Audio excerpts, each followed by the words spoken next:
Hindi naman ako naniniwala, ma'am, kasi safety siya nagdadrive, ma'am, maingat siya. Kaya hindi ako naniniwala na aksidente siya. Ayaw ko siyang bitawan doon sa ospital, ma'am. Yung nakita ko siya, nahalik-halikan ko pa siya, ma'am. Pinilit ko, binabangon siya. Ako po si Cherilyn Morante, lifetime partner ni Evangeline Bautista for 37 years. Kasi mabait siya, ma'am. Parang siya na yung buhay ko. Yung ko, ma'am, sa pag umaga, madaling araw, namamasada. Pagdating niya, magluluto. Isang estudyante po, ma'am, ang sinusundo niya. Hapon at umaga, hinatid niya. Parang sideline din niya. Nag-aanap siya ng namin. Kasi may sarili na kami, nakabukod na kami. Biglang may tumawag na aksidente na siya. Hindi naman ako naniniwala, ma'am, kasi safety siya nagdadrive, ma'am, maingat siya. Kaya hindi ako naniniwala na aksidente siya. Sinabi nila na anuhan ng wire. Mga kuryente, globe, halo-halo kasi yun, ma'am, eh. Kasi nakalaylay po yun, ma'am.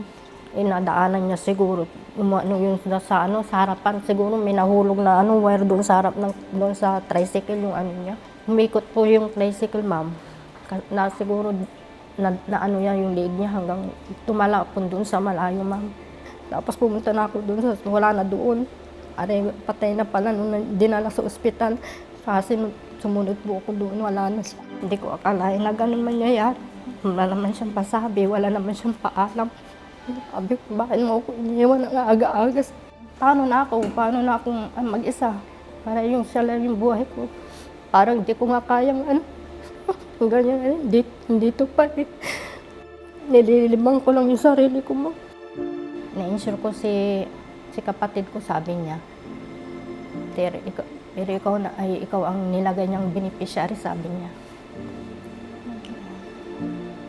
Igi naman, sabi ko. Salamat, sabi ko. Maraming salamat sa UBI. Buti na lang nandyan kayo. Tumulong sa mga nangangailangan. Napakalaking tulong po sa amin, sa pamilya ko, sa akin. Tapos kay Banje, ang ginawa akong beneficiary niya.